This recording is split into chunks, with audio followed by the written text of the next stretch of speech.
apa kabar? Saatnya Anda menyimak Berita Makassar. Bersama saya Janet Lee, sejumlah berita menarik akan kami sajikan untuk Anda. Berikut 3 berita utama hari ini. Ratusan rumah di Jalan Ujung Bori, Kecamatan Manggala, Makassar terendam banjir. Usai banjir melanda kota Parepare, 2 orang warga terjangkit demam berdarah atau DBD, 1 orang suspek DBD. Jembatan penghubung antar desa di Tanah Kareng, Kabupaten Goa yang rusak tak kunjung diperbaiki pemerintah selama 4 tahun.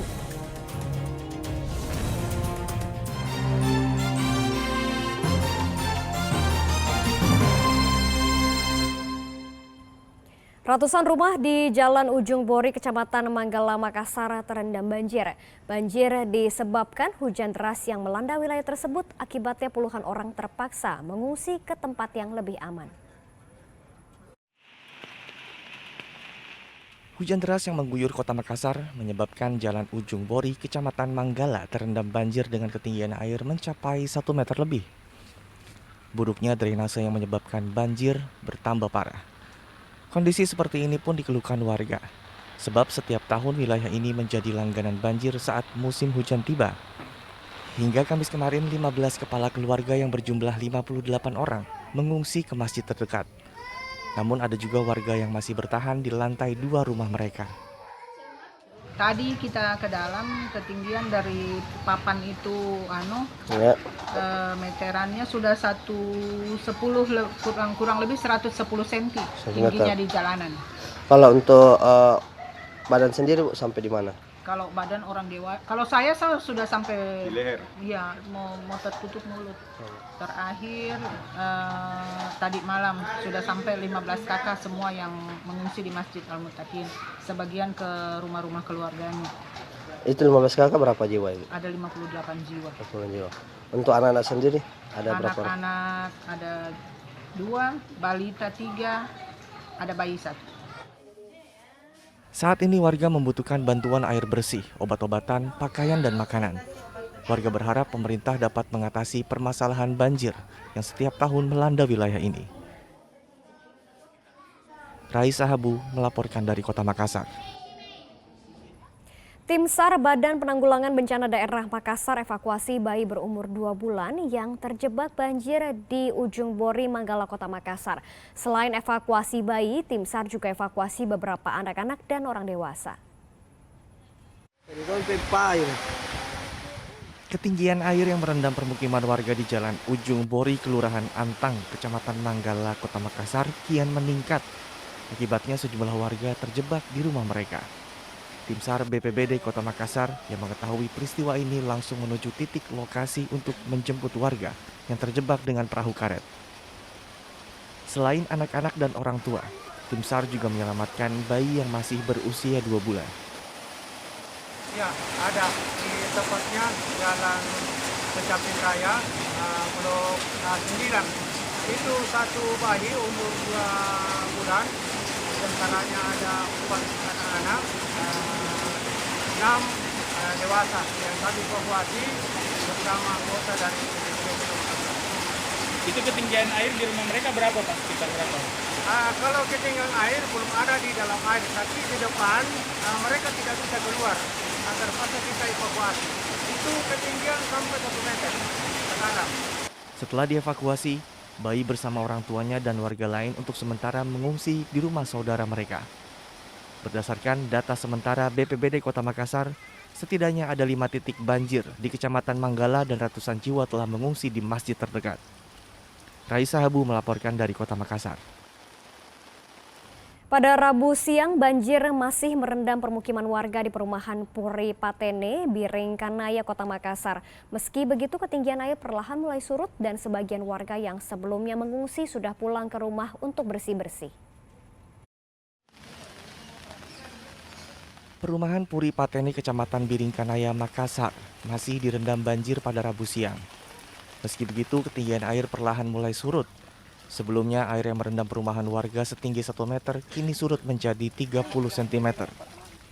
Menurut warga, banjir yang merendam permukiman mereka disebabkan oleh luapan air sungai yang berada di belakang perumahan mereka.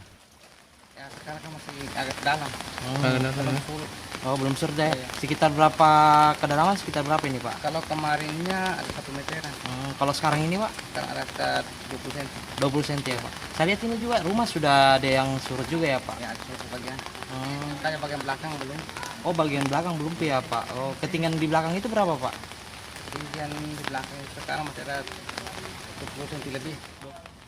Sebelumnya banjir yang melanda perumahan Puri Patene berdampak kepada 600 kepala keluarga.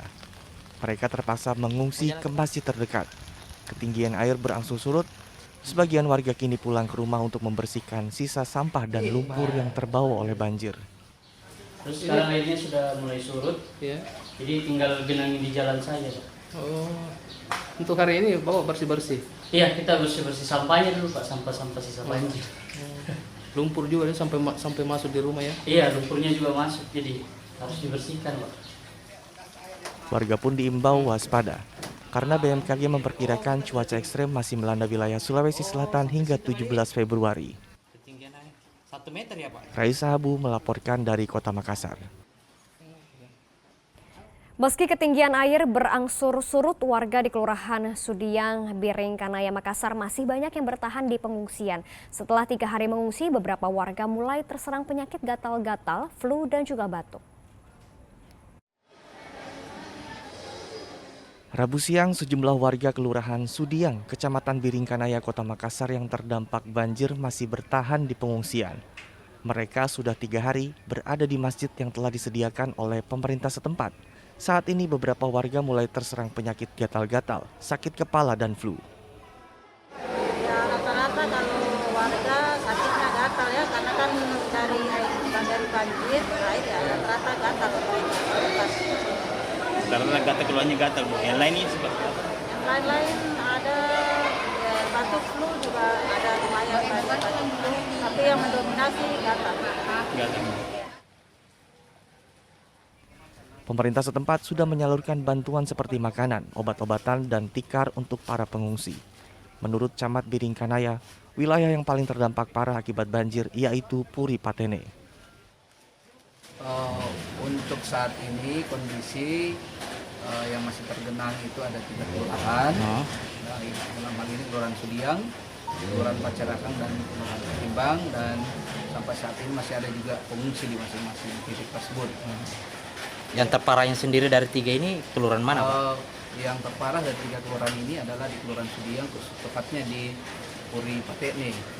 Ini karena kondisi, kalau kita melihat kemungkinan karena rob, karena biasanya di Kelurahan Sudiang khususnya di Patene ini kondisi banjirnya tidak, acuannya atau patokannya itu jauh dari yang biasanya. Menurut data dari Kecamatan Biring Kanaya, ada 11 kelurahan yang terdampak banjir. Warga diimbau untuk tetap waspada jika Kota Makassar kembali diguyur hujan. Raisa Habu melaporkan dari Kota Makassar.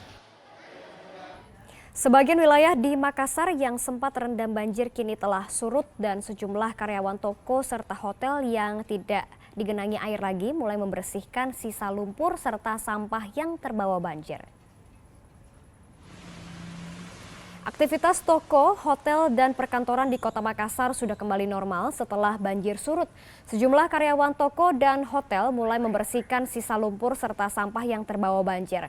Mayoritas pemilik toko merugi karena barang jualan terendam banjir.